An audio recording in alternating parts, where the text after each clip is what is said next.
അലൈക്കും വറഹ്മത്തുള്ളാ. നമ്മൾ നെക്സ്റ്റ് ചാപ്റ്ററിൽ ഫിഫ്ത്ത് ചാപ്റ്ററിൽ പറയാൻ പോകുന്നത് ഇമോഷൻസ് ഇൻ ഓർഗനൈസേഷണൽ ബിഹേവിയർ എന്നുള്ള പോർഷനാണ്. അപ്പോൾ ഇമോഷൻസിനെ പറ്റിയാണ് നമ്മൾ പറയുന്നത്. അപ്പോൾ ആദ്യമായിട്ട് അതിൻ്റെ മീനിങ് എന്ന് പറയുന്നത് ഒരാളുടെ ഇന്നർ ഫീലിംഗ് അല്ലെങ്കിൽ intense feeling that are directed toward someone or something. ഒരു കാര്യത്തിലേക്കോ അല്ലെങ്കിൽ വേറൊരു ആളിലേക്കോ ഒരാളെ ഡയറക്റ്റ് ചെയ്യുന്നൊരു ഇൻറ്റൻസ് ഫീലിംഗ് ആണ്, മനസ്സിൻ്റെ ഉള്ളിൽ ഉണ്ടാവുന്ന ഒരു ഫീലിങ്ങിനാണ് നമ്മൾ ഇമോഷൻ എന്ന് പറയുന്നത്.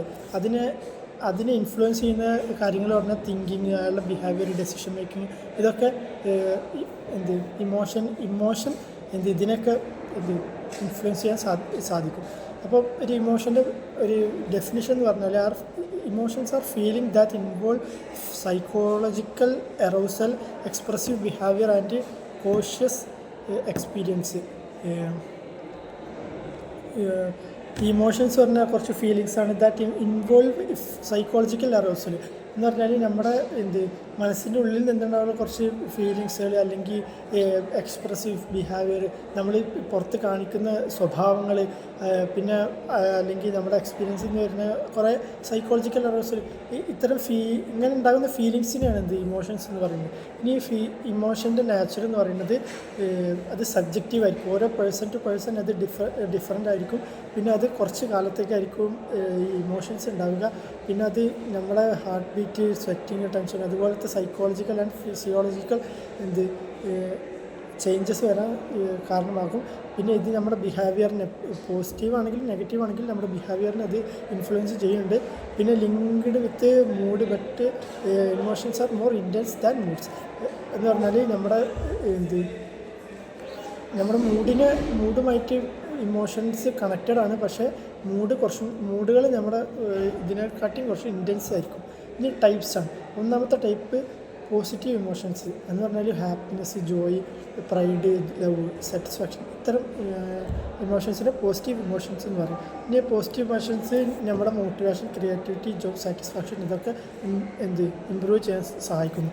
ഇനി ഒന്നാമത്തെ നെഗറ്റീവ് ഇമോഷൻസാണ്. അത് ദേഷ്യം, പേടി, ആങ്സൈറ്റി, സങ്കടം, ഫ്രസ്ട്രേഷൻ, സ്ട്രെസ്സ്, ഇതൊക്കെ നെഗറ്റീവ് ഇമോഷൻസാണ്. ഇത് നമ്മളെ സ്ട്രെസ്സ് കൂട്ടാൻ, കോൺഫ്ലിക്റ്റുകൾ നമ്മുടെ ഇടയിൽ അല്ലെങ്കിൽ ആളുകളുടെ ഇടയിൽ കോൺഫ്ലിക്റ്റുകൾ ഉണ്ടാക്കാൻ, പെർഫോമൻസ് സ്ലോ ആക്കാൻ ഒക്കെ കാരണമാകും.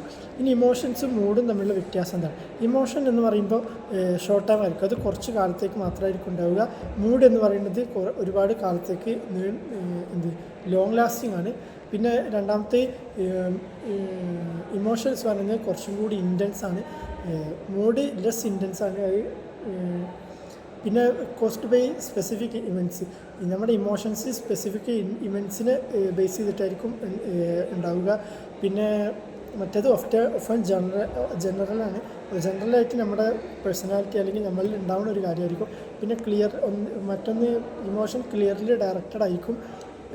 മറ്റേത് ഓഫൻ അൺക്ലിയർ ആയിരിക്കും. ഇതിൻ്റെ കാരണം എന്താണെന്ന് നമുക്കൊന്ന് വ്യക്തമാക്കാൻ പറ്റില്ല. ഇനി ഈ രണ്ട് കാര്യങ്ങളും, ഇമോഷൻസും മൂഡും നമ്മുടെ വർക്ക് പ്ലേസിലുള്ള സ്വഭാവത്തെ ചെയ്യാൻ സാധിക്കും, ഇൻഫ്ലുവൻസ് ചെയ്യുന്നുണ്ടെന്ന് ആണ് പറഞ്ഞത്. പിന്നെ സോഴ്സസ് ഓഫ് ഇമോഷൻസ് എങ്ങനെയൊക്കെ, അതിൻ്റെ വേരിയസ് സോഴ്സുകൾ. ഒന്ന് വർക്ക് എൻവിറോൺമെൻറ്റ്, നമ്മൾ ജോലി ചെയ്യുന്ന പരിസരങ്ങൾ. പിന്നെ നമ്മളുടെ ജോലി ചെയ്യുന്ന ഡിമാൻഡ്സ്, നമ്മൾ കുറച്ച് ഡിമാൻഡ്സ് നോക്കും, അതിനനുസരിച്ച് നമ്മളുടെ ആവശ്യകത എന്താണ്. പിന്നെ ഇൻ്റർപേഴ്സണൽ റിലേഷൻഷിപ്പ്, മറ്റുള്ളവരുമായിട്ടുള്ള നമ്മൾ സ്ഥാപിക്കുന്ന ബന്ധങ്ങൾ, അതൊക്കെ നമ്മുടെ ഇമോഷൻസ് സാധിക്കും ഇൻഫ്ലുവൻസ് ചെയ്യുന്നു, അല്ലെങ്കിൽ അതിൻ്റെ സോഴ്സസ് ആണ്. പിന്നെ ലീഡർഷിപ്പ് സ്റ്റൈല്, പിന്നെ പേഴ്സണൽ പ്രോബ്ലംസ്, നമുക്കുണ്ടാകുന്ന വ്യക്തിഗത പ്രശ്നങ്ങൾ, പിന്നെ ഓർഗനൈസേഷണൽ പോളിസി, ഇതൊക്കെ വേരിയസ് സോഴ്സുകളാണ്. പിന്നെ അടുത്തത് ഇമോഷണൽ ഇൻ്റലിജൻസ് എന്ന് പറഞ്ഞതാണ്. ഇമോഷണൽ ഇൻ്റലിജൻസ് പറഞ്ഞാൽ ability to understand one's emotions. നമ്മൾക്ക് വേറൊരാളുടെ ഇമോഷൻ നമുക്ക് മനസ്സിലാക്കാൻ സാധിക്കുക. പിന്നെ നമ്മുടെ ഇമോഷനിൽ തന്നെ നമുക്ക് കൺട്രോൾ ചെയ്യാൻ സാധിക്കുക. പിന്നെ മറ്റുള്ളവരുടെ ഇമോഷൻസ് നമ്മളെ ഇമോഷനായി കാണാൻ പറ്റുക. ഇതൊക്കെയാണ് ഈ ഇമോഷണൽ ഇൻ്റലിജൻസിൻ്റെ ഒരു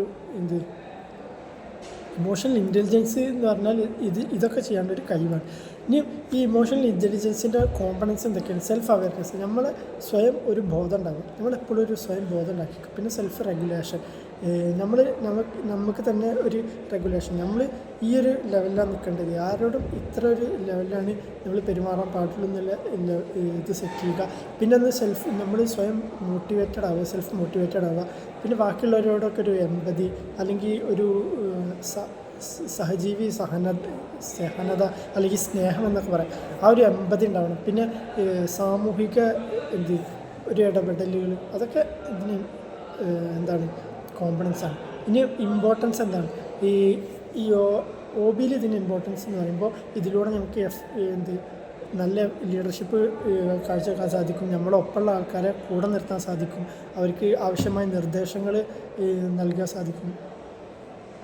പിന്നെ നല്ലൊരു കമ്മ്യൂണിക്കേഷൻ, നല്ലൊരു ബന്ധം അവരെ ഒപ്പം ഉണ്ടാക്കാൻ പറ്റും. പിന്നെ നമുക്ക് സ്ട്രെസ്സ് മാനേജ് ചെയ്യാൻ പറ്റും. പിന്നെ നമുക്കിടയിലുള്ള കോൺഫ്ലിക്റ്റുകൾ, പിന്നെ ജോബ് സാറ്റിസ്ഫാക്ഷൻ, ഇതൊക്കെ കൂട്ടാനും കുറക്കാനൊക്കെ സാധിക്കും.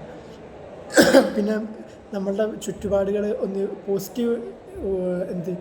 പോസിറ്റീവാക്കാൻ നമ്മൾക്ക് ഇതുകൊണ്ട് സാധിക്കുന്നതാണ്.